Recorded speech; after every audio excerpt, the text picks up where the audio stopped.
really stupid, just a bit. When we got a full, when we're quorate, I'll put it to the vote. No, I am very stupid when it comes to technology. We've just been talking about that. How you can be quite bright in one area and quite dim in another area. Right, how are we doing? 10:29, 35, room for a couple more. I'll just grab this.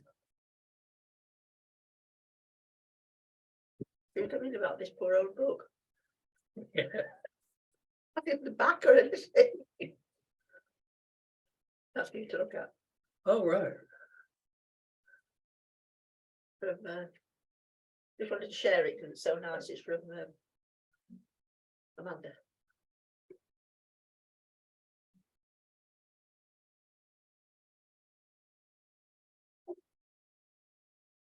Isn't that nice? Yeah. I'll show you her electronic card before we go. She sent me Oh, electronic. she sent me those. Yeah, I can do those. Right, 10:29, 10:30. There we go. On the button. Good morning, everybody, and welcome. Good morning. Another Good morning. morning to another history session. I couldn't believe that we were on 13, edition 13, and that's of the new series. It's ridiculous how quickly time goes. Nothing from me. Over to you, Judy. Morning, everybody. Thank you again for your loyalty. Thank you. Morning. Morning. Thank you, Jonathan, for standing by so nobly. No, yeah, we panic rather when you're not there. I try to hide it. No, I panic. Martin doesn't panic. Oh, Right, the reign of King Stephen and the anarchy. It should also be, in some books anyway, the reign of the Empress Matilda, or sometimes it's called Queen Matilda, which is inaccurate, as you'll discover. But basically, it was the reign of Stephen, which is very neglected in history syllabi. You may not have mentioned him at school, I don't know. You know, the reign is important, but for all the wrong reasons. You may have skipped over it completely and moved straight onto the Plantagenets. We did have, when I was doing my degree in Birmingham, we had a professor, I won't mention him in case he's got any relatives listening. And he was mind-blowingly boring. He just stood behind a lectern and read notes. He never looked up, he never looked at us. He kept his head down and he read his notes. And the only, you know, he didn't ask questions or anything, but quite a few of the lecturers didn't actually engage, but he was really focus. dreadful until it came, and it was medieval history that was his area of expertise. Until he came to the reign of King Stephen, when he was transformed. He was totally different. He was all animated and looking at us and waving his arms around, and we were, you know, like, who are you and what have you done with our real prince? And it turned out that that was something that he'd been studying since he was an undergraduate, probably in the 1920s. It was his area, big area of expertise. And he'd written a book. Bless him, he wasn't promoting the book. He didn't mention that until about 3 lectures later. But all of a sudden, we started doing the reign of King Stephen in great detail. And we were thinking, why are we, you know, he changed his method altogether and was making it really interesting.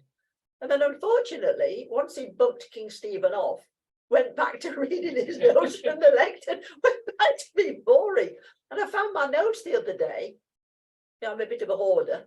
And found my notes, and I do remember sitting next to a chap I was sort of going out with temporarily. We were writing these naughty little notes like kids in year 7. Like, isn't this boring? Yes, I'm having problems staying awake. And all these notes that we were swapping because it was boring. And then all of a sudden, this very animated professor who just seemed so different, because this was something he felt that was very important. So I'm probably not going to be quite so animated, but early life of King Stephen.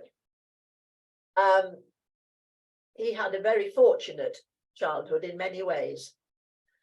He was born into a wealthy family, and he had a very, very significant grandmother, which we do know, a very significant grandmother, who was Queen Matilda, wife of William I.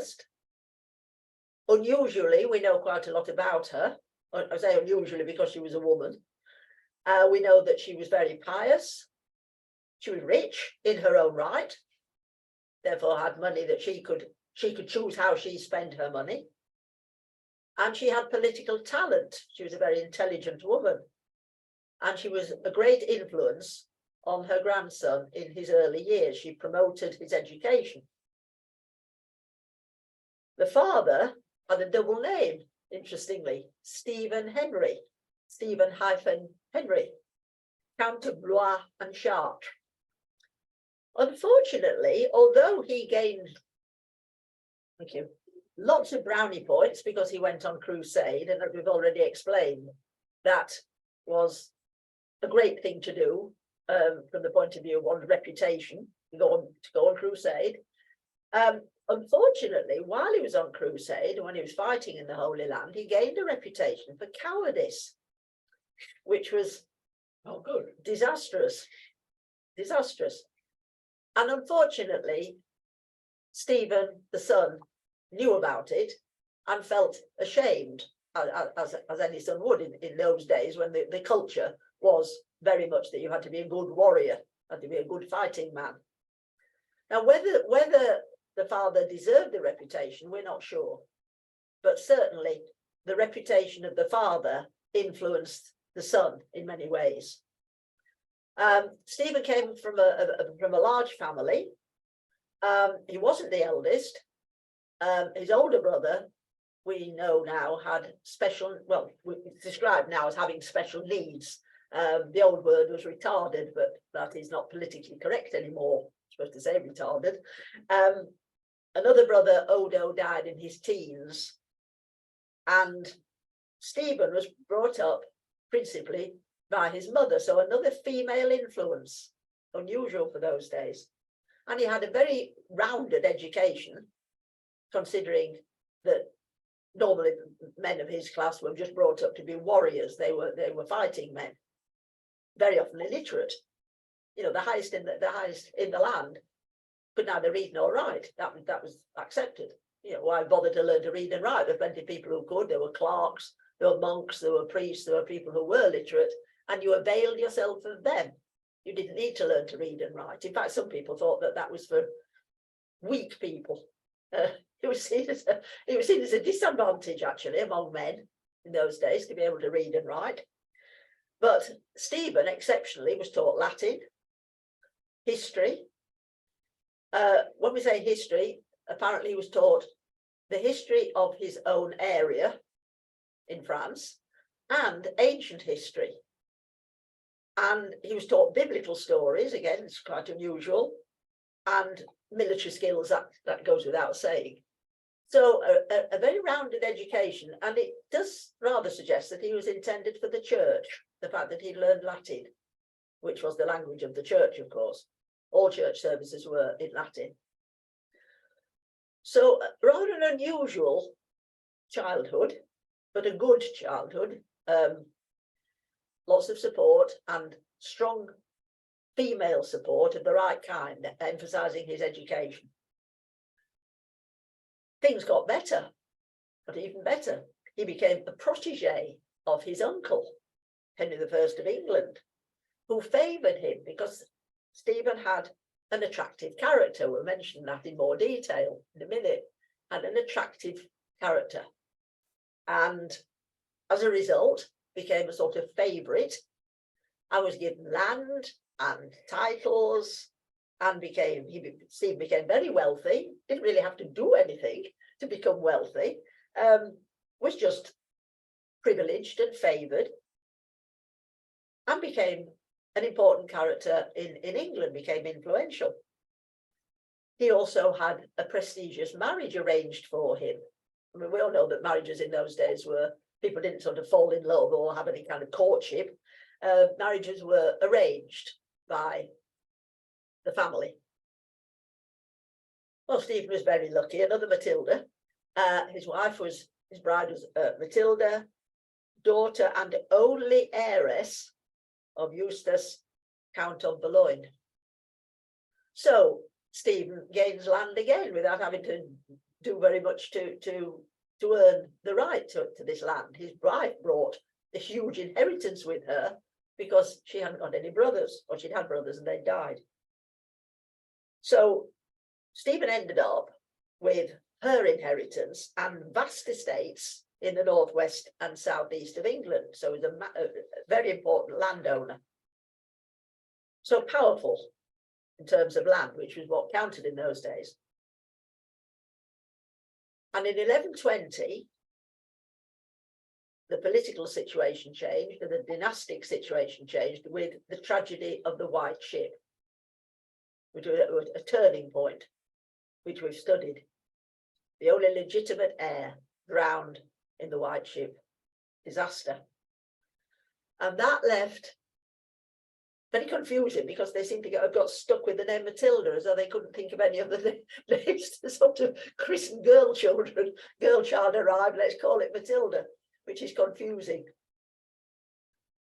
That left Matilda as the only legitimate child of Henry I. Despite all these illegitimate children, it seems strange that he'd been left with two legitimate children. One, of course, had died. The male heir had died in the White Ship disaster, and that left, we'd say Princess Matilda, but they didn't say princess in those days. That left Matilda. She'd been married young to the emperor, the Holy Roman Empire, which you will have heard of. The Holy Roman Emperor was descended from Charlemagne. And as somebody pointed out in the 19th century, it was Lord Palmerston actually, but rather sarcastically and ironically said, it's neither holy nor Roman nor an empire.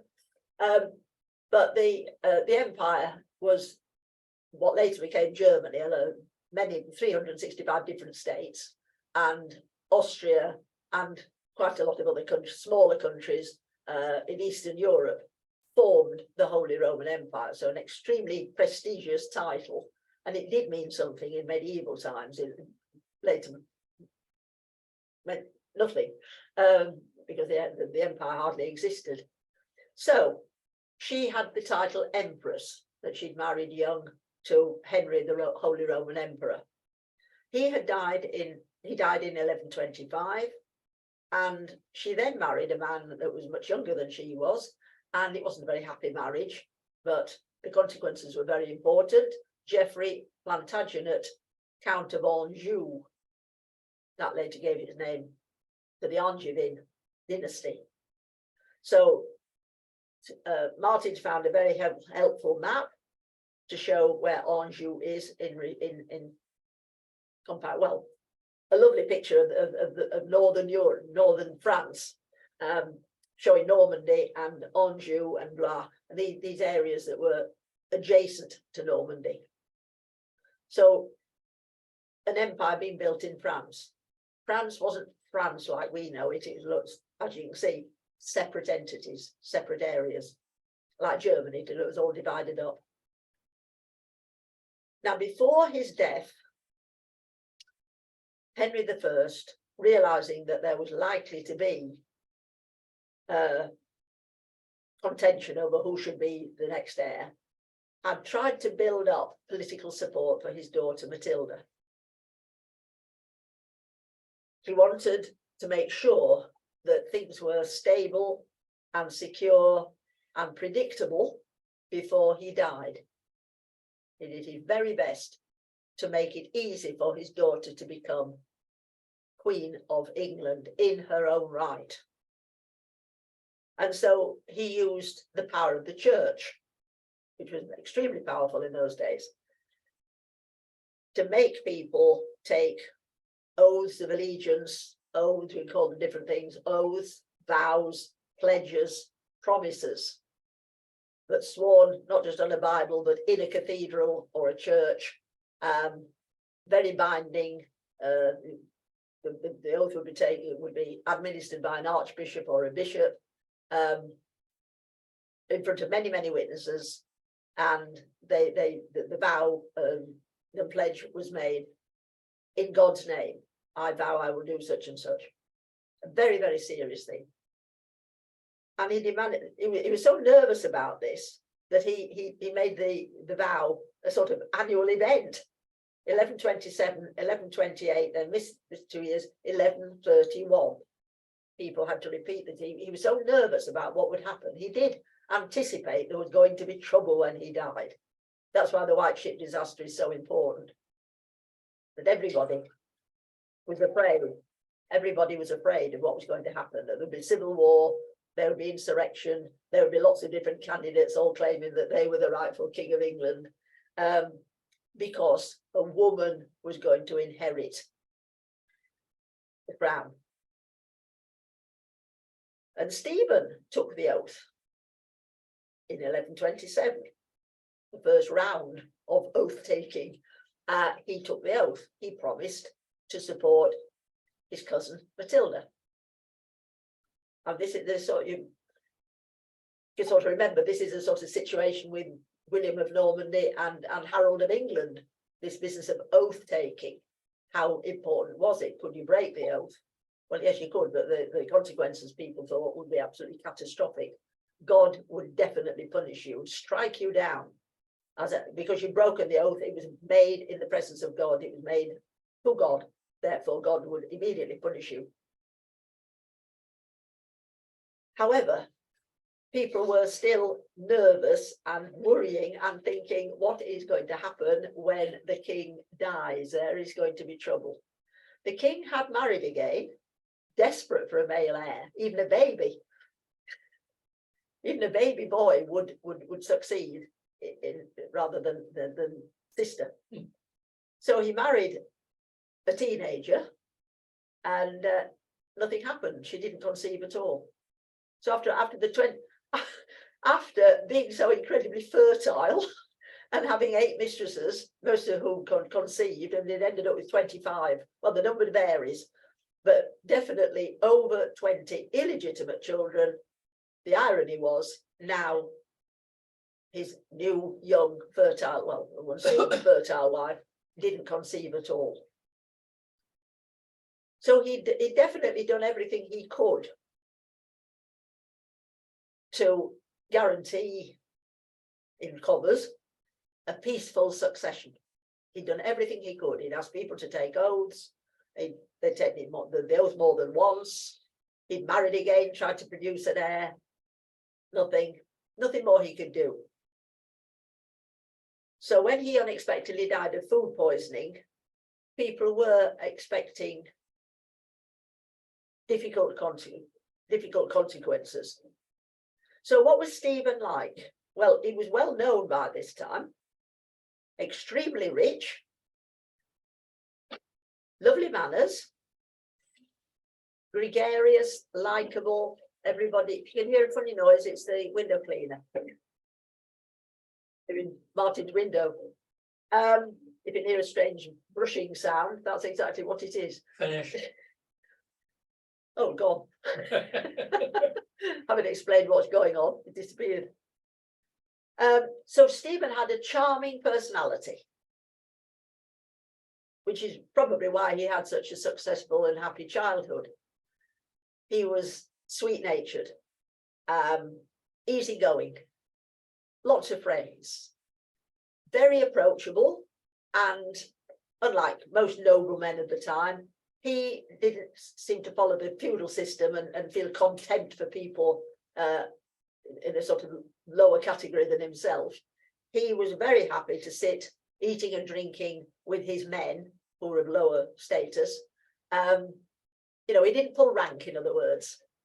And his men loved him for that reason, that he would sit and eat and drink and make merry and presumably crack jokes. And so he had a really good reputation, very pious, went to church regularly, gave very large amounts of money to the church. You know, he ticked all the boxes for being a great leader.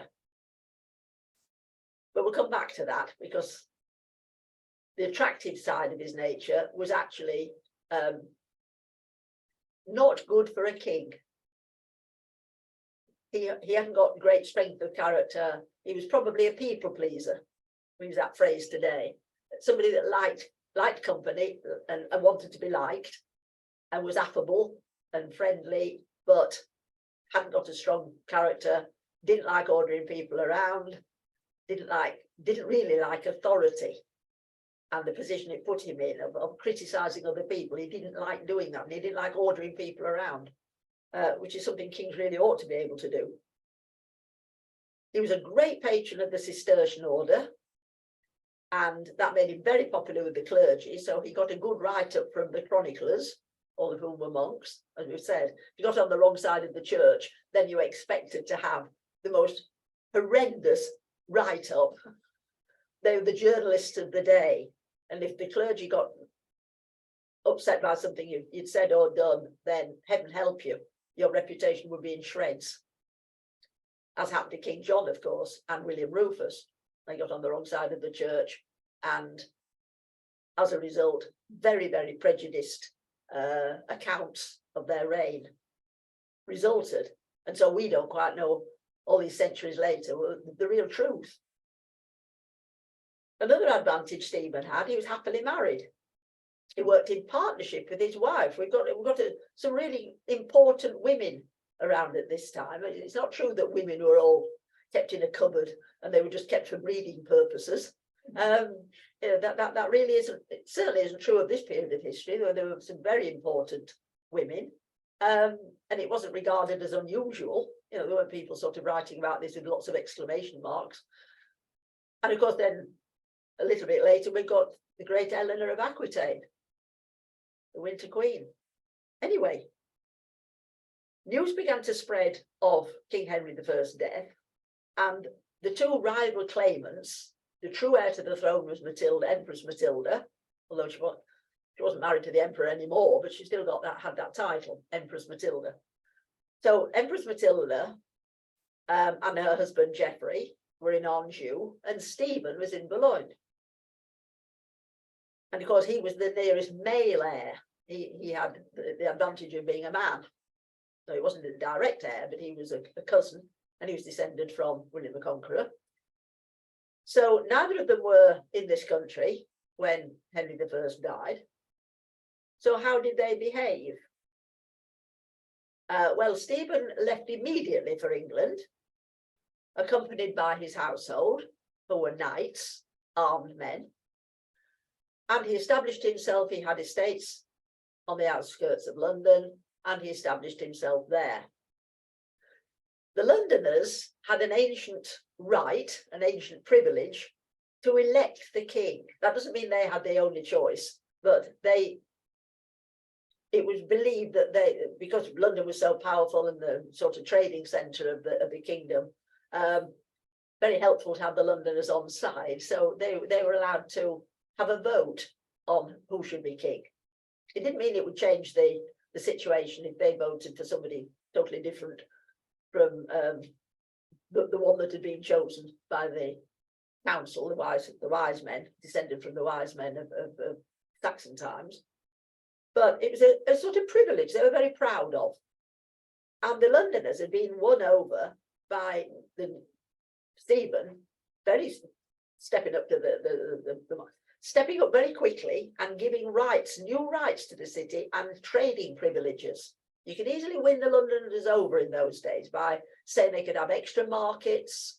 They didn't have to pay for dockage and so forth on the River Thames, all sorts of things that kings could do to gain the approval of the Londoners. And it was very important. This continued right through Tudor times into Stuart times. If you were nice to the Londoners, you were halfway there to being popular in the whole country. But the Londoners were even in those days, very touchy. and fickle, they could turn against somebody just as much as they could admire and look up to them. So it's a good idea to get on the right side of the Londoners, and that's exactly what Stephen did. It suggests that he was more cunning than people had supposed. You know, it wasn't just this sort of easygoing, fun guy. You know, he had a good brain and he knew how to sort of get round people and gain an advantage. And he certainly gained an advantage when he offered these trading privileges to the Londoners. They were very enthusiastic about him and proclaimed him king, using their ancient right to do so. That was good. The church, of course, he made, not in a cynical way, but the church approved of him because he'd been so generous to the church and founded monasteries, etc. So they were very amenable, and they followed, and he also made promises to them, and so they kind of voted for him. And Stephen then did what previous kings had done. Off he went to Winchester, because that's where the royal treasury was. That's exactly what had happened previously, that people had, like Henry I, whiz off to Winchester, make sure you've got your hands on the royal treasury. And that's what he did. Marched to Winchester. And Roger, Bishop of Salisbury, and also Lord Chancellor, instructed the royal treasury, I should have put officials, to hand over to Stephen, hand over the treasury. No problem. So far, so good. So very good. Stephen's gaining all the advantages and making sure that he is going to be voted in or chosen as the next king, even though he's not really the next heir. 15th of December, Stephen let it be known that he would grant extensive freedoms and liberties to the church, so he's making even more sure that the church is going to be on side. In exchange for the Archbishop of Canterbury and the papal legate, that's the direct, a bit like the ambassador for the Vatican, they would support his succession to the throne.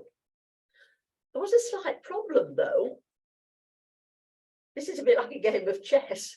Slight problem. Stephen had taken the oath of allegiance to Matilda in 1127.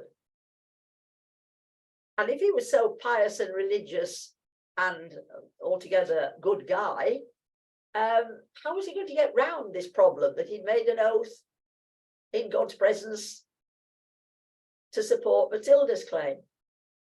Bit awkward, that. It's all going well, but there was just this barrier, this problem. He'd taken the oath.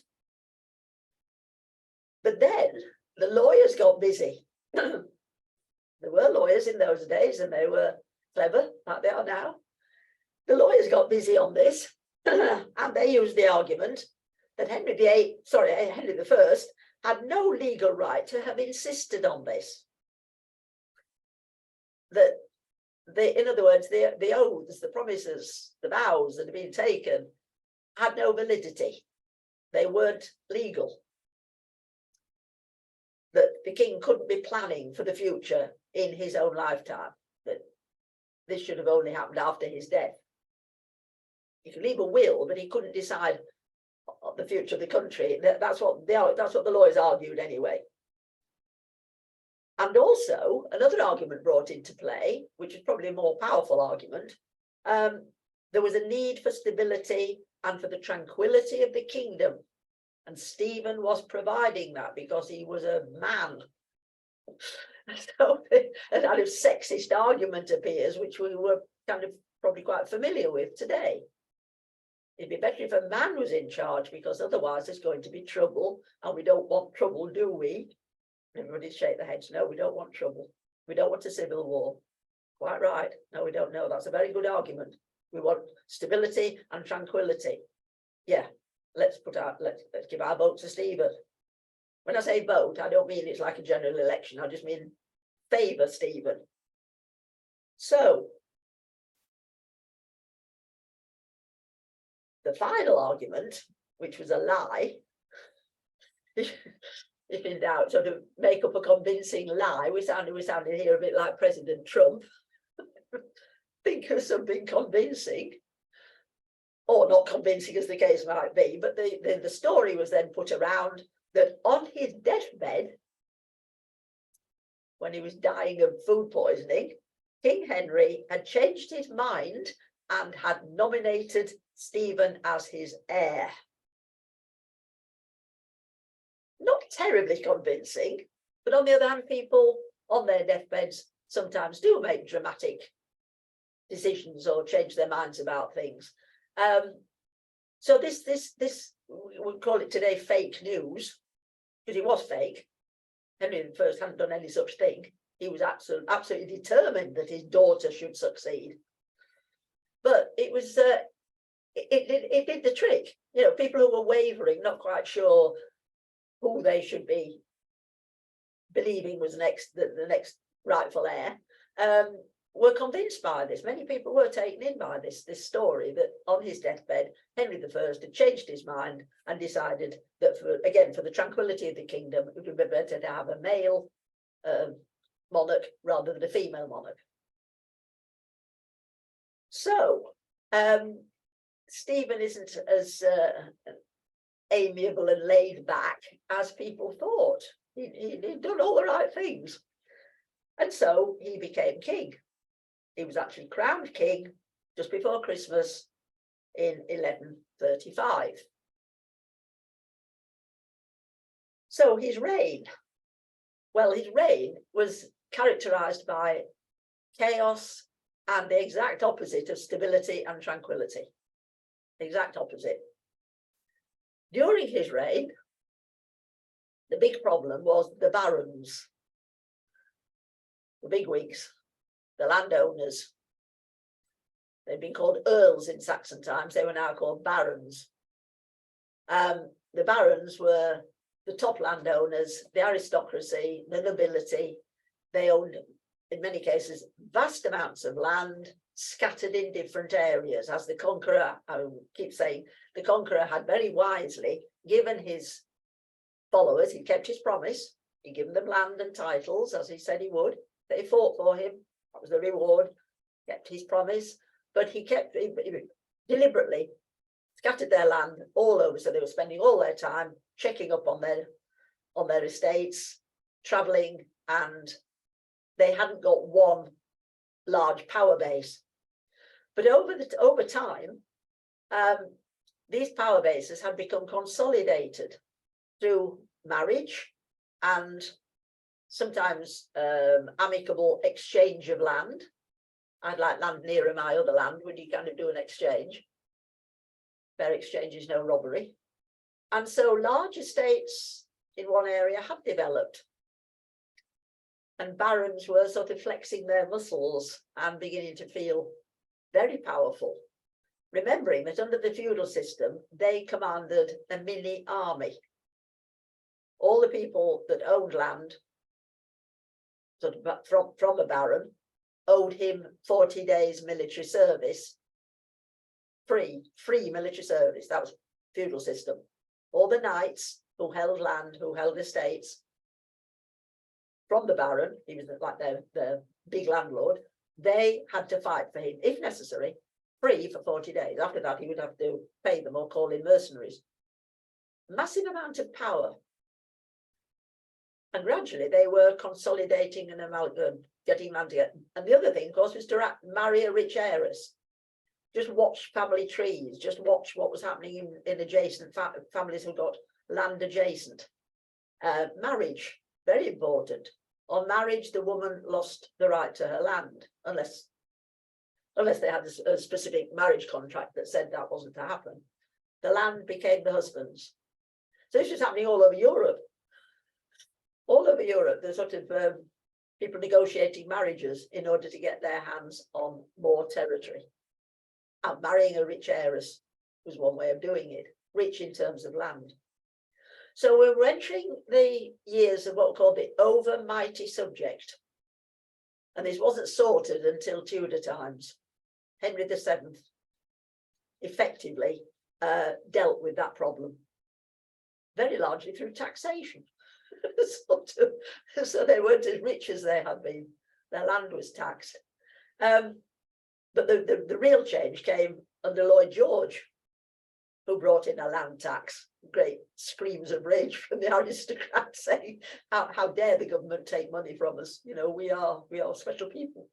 The land tax and death duties, which did more or less ended the great authority and power of the nobility. It wasn't until the 20th century, not quite in our lifetimes, but not all that far away, that the power of the aristocracy was broken, the overmighty subject. But in medieval times, of course, the overmighty subject meant that they had got a mini army available. And if they decided to work with another aristocrat, then they'd got quite a considerable army available. Of course, the peasants were the foot soldiers, they were the archers. So you can build up a considerable army. So the era, the time of the overmighty subject, and it sort of started more or less in the reign of Stephen, when these barons began to take matters into their own hands. So the barons became greedy, increasingly ambitious. And why was this able to happen? What was going wrong? Mainly the new king's personality, the fact that he was so easygoing and amiable and friendly and very hard. A lot of people find this if they're in a position of authority, that if they're too friendly with the underlings, it's very hard to discipline them. Very difficult because they're friends. The dynamics are different. How are you going to discipline somebody that you like very much and you've sat drinking with them and eating with them and joking with them? Harder then than if you kept your distance. Well, Stephen's personality was that he hadn't kept his distance. Friendly, outgoing, gregarious, fun to be with, charming, but not a leader. And of course, the great barons knew this. They sort of anticipated that if they started anything, he wouldn't be able to take them on, or he wouldn't want to take them on. He would leave it, and then he would leave it until they'd got what they wanted. So it was partly that. It was partly what I've just explained, that the barons were becoming more powerful through land exchange and judicious marriages. They were gaining more powerful. They were gaining more power and more authority, almost challenging the king. And law and order could break down very quickly in those circumstances. So according to the Anglo-Saxon Chronicle, it's called the Anglo-Saxon Chronicle because it started in Anglo-Saxon times. Obviously, it was the Norman Chronicle now, but it didn't change its name. The quotation, famous quotation, it's in the days of this king, Stephen, there was nothing but strife, evil, and robbery. For quickly the great men who were traitors rose against him. He appointed new men in top positions which created further dissension. This is always a bad idea. Bring in outsiders, and the insiders are absolutely enraged. And that's what Stephen had done. He did have successors, which are played down in most textbooks, like he was, it was a complete disaster. But he wasn't a complete disaster. At the beginning of his reign, he had successors. The Scots, remembering that Scotland was a separate country, separate altogether. And the Scots were continually invading the north of this country, Northumberland and Cumberland. Their trick was to sort of invade, and then when they left, they took cows with them, they took cattle with them. It's like cattle rustling on a massive scale, like the Wild West. So they were on County Durham. So Cumberland, what was the old counties, Cumberland, Northumberland, and County Durham were vulnerable. And Stephen dealt with that, and ended up with the treaty with the Scots, guaranteeing that they wouldn't keep. I mean, it didn't last, but at least he made a treaty with the Scots that they would stop invading.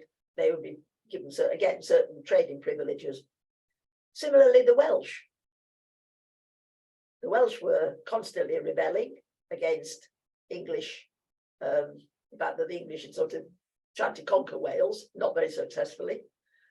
And Stephen dealt with that with compromise settlements and an effective treaty. Again, compromise.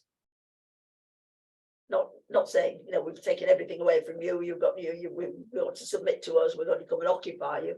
But reason, we tend to think in medieval times that they weren't like us, that they were really primitive, and that all they understood was warfare and killing each other. And that's extremely unfair. There were some wonderful compromises made in medieval times, wonderful treaties where people bargained and talked and had conferences and reached a conclusion which suited both sides. Both sides gave something and both sides surrendered something. And we tend to think that didn't happen, that medieval people were sort of simple-minded and primitive, and that's absolutely not the case. In fact, we could learn a thing or two from some of these treaties that were made, which, you know, they talked about for weeks, they negotiated, and they're just thinking, why can't they do that now? Now, where was Matilda in all this? Why did the reign, why did Stephen's reign, why was it characterized in this way by the chroniclers as a time of warfare, bloodshed, and chaos? Well, in 1139, 4 years after her cousin had succeeded, Matilda decided to invade. Matilda and her army, she was supported by her half-brother, Robert of Gloucester, and her uncle, King David of Scotland. She decided to make her move. Now, strangely, although it was a time of constant warfare, there was only one major battle, the Battle of Lincoln in 1141, which was a success for Matilda's army. King Stephen was captured. That looks like, well, very conclusive. And he was taken to Bristol and imprisoned. Now, Empress Matilda, therefore, should have been proclaimed queen, and that should have been the end of it. She captured her enemy, put him in prison, and she was the rightful heir. She claimed her rightful place as Queen of England. However, she hadn't bargained for the Londoners, who not only felt absolute loyalty to Stephen because of all the privileges he'd granted them, and he was a nice chap anyway, they wouldn't give her the title queen. They sort of voted against her, which is why they gave her a title, but it was Lady of the English, which is an old Saxon phrase. Lady of the English, which is not what she wanted. She wanted to be queen, monarch in her own right. And then we've got, interestingly, that Stephen had a very attractive personality, but not very good leadership qualities when they were needed. Wasn't sufficiently incisive and it didn't punish people harshly because he was too nice. We've now got Matilda, Empress Matilda's personality becoming an issue because she was the exact opposite of Stephen. People quickly found out that the ones that were supporting her, because she was the rightful heir, then people met her, got to know her, and decided that they didn't want to support her anymore because she was horrible. She got a horrible personality. She was bossy, opinionated, arrogant, rude, didn't appear to have any sense of humour. She alienated people right, left and centre. Even people who were started off as ardent supporters because they felt right was on her side, God was on her side. She was the rightful heir. She alienated people because she was, well, she just sounded pretty unpleasant. Pig-headed, very, very, very stubborn. Self-willed, lacking in warmth, very arrogant. I mean, she didn't have anything to do with underlings. Absolutely not. and bossed her servants around. She just wasn't a very nice person. Her second marriage was unhappy, not just because there was an 11-year gap.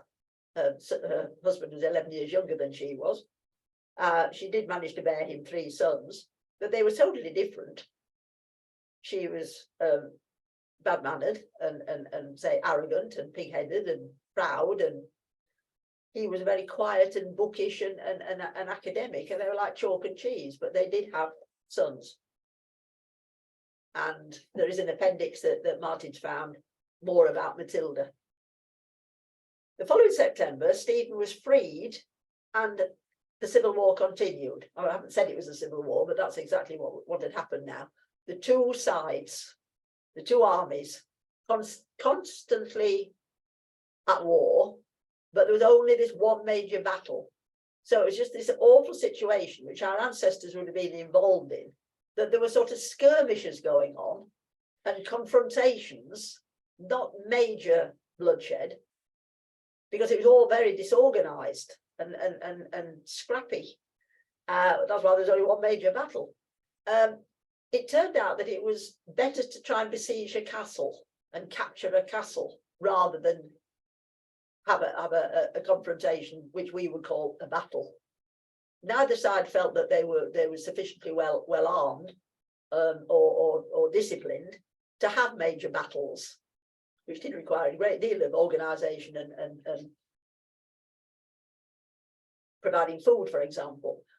What they decided was that, well, both sides, that it was better to besiege castles, take one castle at a time, and then and gain the country that way. The problem with besieging castles is, well, the whole idea is that you starve the inhabitants out. You surround the castle and you don't let anybody in with food, and you don't let anybody out to go collect food. It's very slow. Some castles could hold out for 2 years because they had such a massive supply of food. A lot of people think when they go around ruined castles, and sometimes the guides tell them that all the rooms below ground level, the dark ones, they're all dungeons. Well, they're not. They're storehouses. They're store places for food. Because if you're going to be besieged, the whole idea is you're starving people out until they surrender. When they've eaten everything, including their horses, and then they end up eating rats and things, then eventually they have to surrender. Or you can go and poison their well, so they have to surrender much more quickly. If you poison the water, people can't live without fresh water, then they will surrender.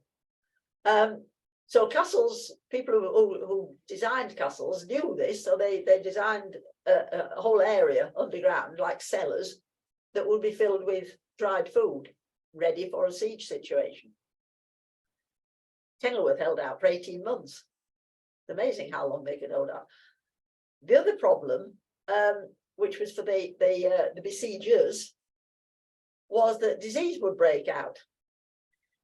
Because there weren't any, I mean, they did dig latrines, but basically hygiene in those days, nobody knew that they had to wash their hands or anything. And so dysentery would break out with the surrounding forces round the castle.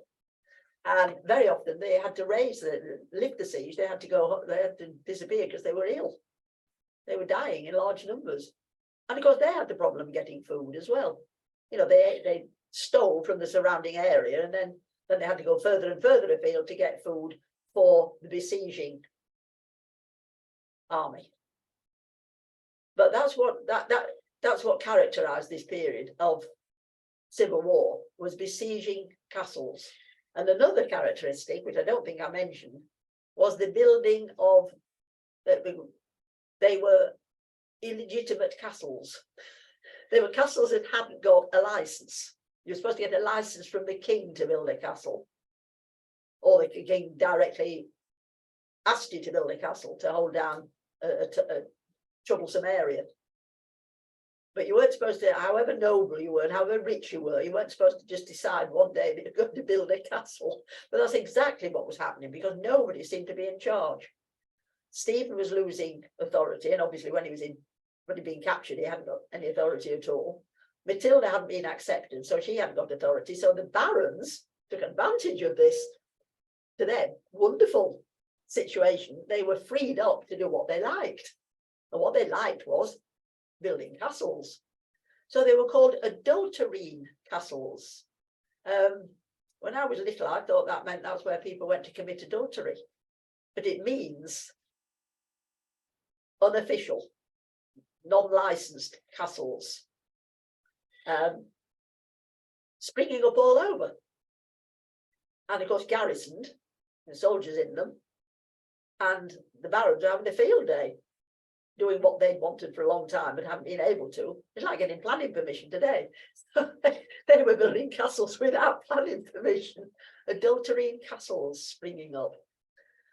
So that also added to the chaos. So Stephen was freed. 1142, the Great Siege of Oxford. There was a castle in Oxford. Now a prison still exists. And Stephen briefly gained the upper hand and won a small victory. And Matilda, Empress Matilda, the rightful queen, had to take refuge in Oxford Castle, which was besieged for 3 months.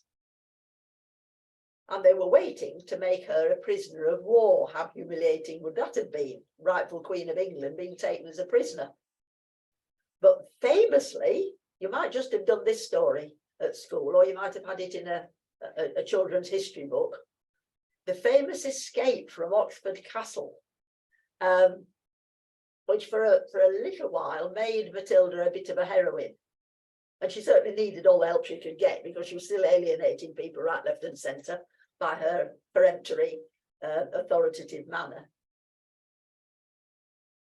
There was a heavy snowstorm, thick snow on the ground, and Matilda managed to escape wearing a white dress as a disguise, and was therefore able to smuggle out some of her supporters as well, also wearing white, but famously wearing white. Now, the Victorians loved this picture, but they often showed her with bare feet, just to sort of add to the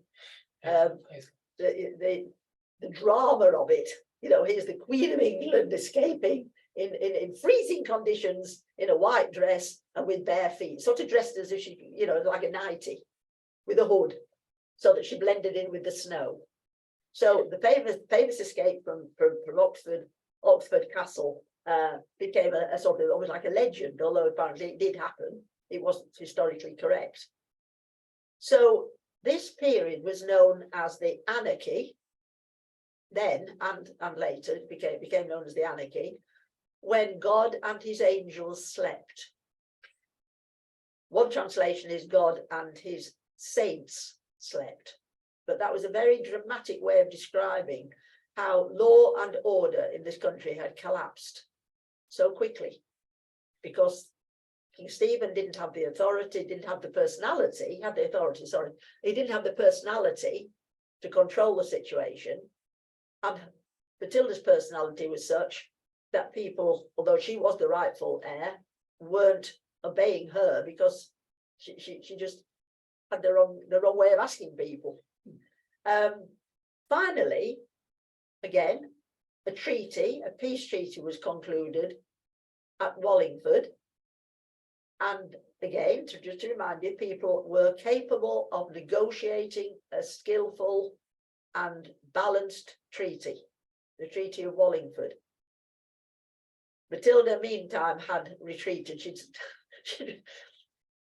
read the writing on the wall and she'd retreated to Normandy. But a treaty was made agreeing that Stephen should remain as king during his lifetime, but on his death, Matilda's eldest son should become King of England. A wonderful compromise. A wonderful compromise. That she would get her own way, she wouldn't become queen, but her son would become king. And she accepted that, and Stephen would remain king during his lifetime. And the fact that this had been arranged meant that when Stephen died, we got a new king, Henry II, Matilda's son, and a new dynasty, the Plantagenets, which is from the fact that they wore Plantagenista as their family emblem, which is the broom. Heraldry was for the benefit of people who were illiterate, which meant practically everybody, not just our peasant ancestors, but as we said, nobility as well. And certainly members of the royal family, they just didn't need to learn to read and write. It was seen as really quite unnecessary. You had clerks walking along at the side of you with writing materials, peripatetic clerks. If you had an idea, you just turned to a clerk and said, "Oh, I've had a brilliant idea. Will you write it down for me?" You didn't need to write anything. So, a new dynasty, the Plantagenets, or the Angevins from Anjou. Now, King Stephen died at Faversham Abbey in 1154. And, well, he died in Dover. He died in Kent. And he's buried at Faversham Abbey, which he had founded. So this is another interesting thing, that people often founded an abbey and gave lots of money to it and sort of said, when I die, I'd like to be buried in this place that I have actually created, and with monks who are very favourable to me, so I'll have a really lovely funeral. So it's up to making sure that there wasn't any controversy or any difficulty over your funeral, that it would be lovely, and you'd be among friends, you'd be among, you know, the people that actually conducted the service would be very much on your side. The funny, to us, probably seems a strange thing to do. And Empress Matilda, Lady of the English, never given the crown, never given the title Queen, died 1167, so she outlived her rival for many years. And Martin's found a picture of what's left of Faversham Abbey and details of the abbey. And it said the abbey was the burial place of King Stephen, his wife Queen Matilda, and their eldest son Eustace. That was another issue, that Stephen had lost his heir. It said their bones were reportedly thrown into the nearby Faversham Creek when the abbey was demolished. Their empty tombs were unearthed in 1964 near what had been the centre of the choir. However, there is a canopy tomb with no contemporary inscription in the nearby parish church, where it is said that their bones were reinterred. It's very interesting that medieval kings, although they made such provision for a lovely funeral and a calm and an acceptable resting place, often their bones have disappeared, or they've been reburied, exhumed and reburied several times, and sometimes disappeared altogether, completely disappeared. And that seems rather strange to us. But of course, the Reformation did a lot of damage to monasteries and similar places, and so tombs often were disturbed, and the bones were removed, and then nobody quite knew what had happened to them, because people weren't interested in history like we are, which is kind of irritating that we can't follow up and do DNA or anything. And then Martin found 9 facts about the anarchy, England's dark period of lawlessness and war. And I will just read, just before I turn to that, I'm just going to read from what was a kind of Bible of history Bible. It's so old, my book's falling to bits. So this book was something that we used at uni, and I've had this a very long time, which is why it's falling to pieces. You know, the pages are falling out. Very well written. So I will just quote from it. If Stephen could not defend England, one visit proved that he could never keep Normandy. Its southern frontier was torn between Norman and Angevin parties. He left Normandy for good, signed a truce which was at once violated. A Peterborough chronicler, so this is a monk in Peterborough Cathedral, wrote, "A mild man," this is describing Stephen, "soft and good, and did no justice." So that's an interesting comment. It's one minute he's admiring him and complimenting him on having a nice personality, and then the killer blow did no justice. That didn't mean that he wasn't interested in justice. It meant that during the anarchy, law and order broke down, and our ancestors would have been very much involved in this breaking down of law and order. Armies roamed around, persecuting people, like stealing their food, for example, we already mentioned. Armies on the loose need food, and they just took what they needed, left our ancestors possibly to starve, or certainly to go without. And lawlessness developed. The law and order broke down because of all the fighting and armies roaming around, and it was just an awful time. So it was this steady exposure of Stephen's weakness and not a long-planned conspiracy which caused civil war. It says, in this most desultory of civil wars, all hard fighting was concentrated in the first 2 years. Matilda got her opportunity when Stephen was captured in a battle at Lincoln in February 1141, and hopelessly she misused it. She proved her vindictiveness by proposing to make Stephen a prisoner for life, and her lack of sense by offending London. Driven out by a riot, she then proceeded to attack Stephen's brother at Winchester, near which she was defeated, with the loss of her own indispensable brother Robert as a prisoner. Before the end of this kaleidoscopic year, King and Earl were both released by an exchange. Again, this is not what we're thinking of it as medieval. You know, they could negotiate and exchange prisoners. And Stephen, whom the clergy had once declared deposed, was crowned again.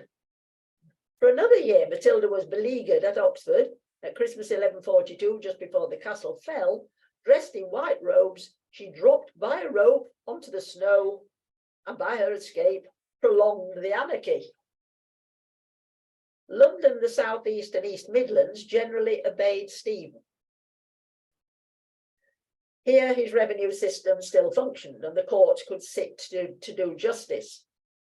Except for an advanced post at Wallingford, Matilda's power did not extend east of Wiltshire, having for its heart Bristol and the Welsh March. Great tracts obeyed neither sovereign, but their own great lords. That was the problem, that the barons were being obeyed, and because there was contention between two monarchs, the barons had their own way. The great tracts obeyed neither sovereign, but their own great lords, who were determined to wait for the day of decision.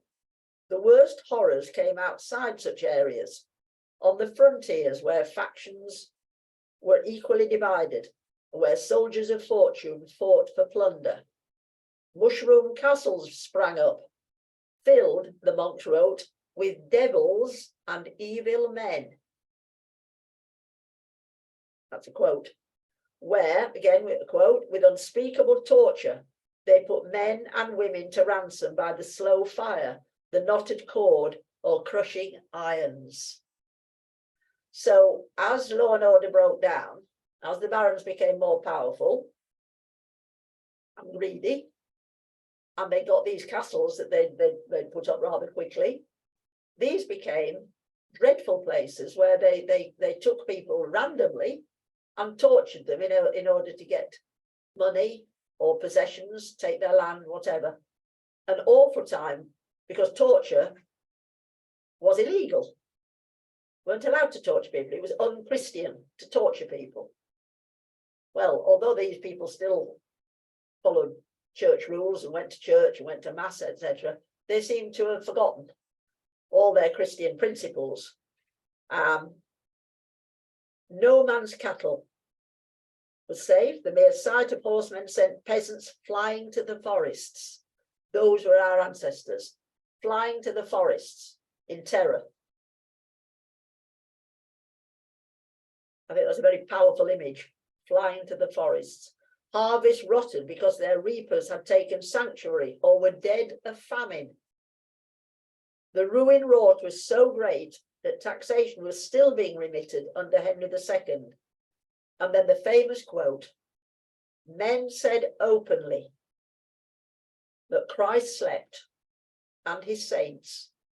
Such things and more than we can say did we endure 19 winters for our sins. 19 years of anarchy and loss of overall control. It says this barbarism was not confined to one side. More often than not, it was the work of foreign mercenaries. We couldn't put all the blame on the foreign mercenaries. Said, but in one famous case, it was combined with the purest Norman blood and feudal ambition. And then cite the example of somebody called de Mandeville. And the family come over with a conqueror, but then turned into, they set up a reign of terror in the fens. His mercenaries took villagers from their beds and tortured them. Churches, towns as big as Cambridge and plough teams, all were harried and destroyed. At last, a chance arrow on a hot day caught the brigand with his helmet off and killed him. Geoffrey de Mandeville became a hate figure. So a dreadful time in our history. Obviously, we had ancestors who survived, or we wouldn't be here.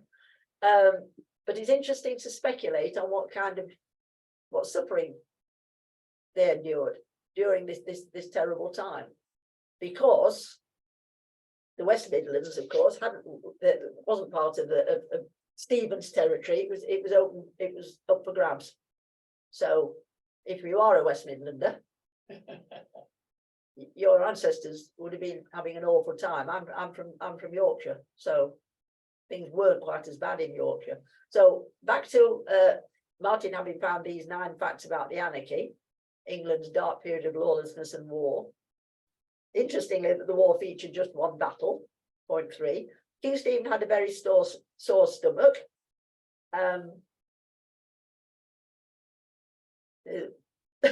Though formidable in the rut, King Stephen suffered from stomach problems for many years and was even said to have bailed from the White Ship's final voyage because of dodgy guts. He was very lucky. He was supposed to be on that voyage. At the last minute, he decided he wasn't going, which is fortuitous because everybody else, apart from one man, drowned. So he'd always had tummy problems. So nowadays we can sort of speculate on what was wrong with him. He did live into his 60s. And Martin pointed out in this passage that quite a lot of people had tummy trouble in those days in the family. All sorts of interesting things. Empress Matilda escaping the siege by crossing the frozen River Thames. That was something else that was sort of how exciting, which she seemed to be associated with wintry weather, managing to use the Thames as a road rather than a river. Matilda's son Henry did his work experience in the war. He became one of our great kings. The war featured pop-up castles, that's true, sometimes called mushroom castles, because they could be built quite quickly. And then Martin's found a lot about the nearly Norman Queen of England. And maybe the chroniclers were unkind to Matilda, but it's very hard to find any evidence that she had a nice side to her nature. Historians are supposed to be even-handed and work really hard to try and create a balance, because they're aware that medieval chroniclers were very, very biased, very prejudiced, and therefore not always to be trusted. But people have tried really hard to find something favourable to say about Empress Matilda and failed pretty dismally. And she had supporters, but not admirers. And people were just so glad then when, sounds awful to say, they were happy when Stephen died and a new king came to the throne. And that was the end of the anarchy. It ceased. There was no reason to carry on fighting because there was a specific named King of England. And from that point on,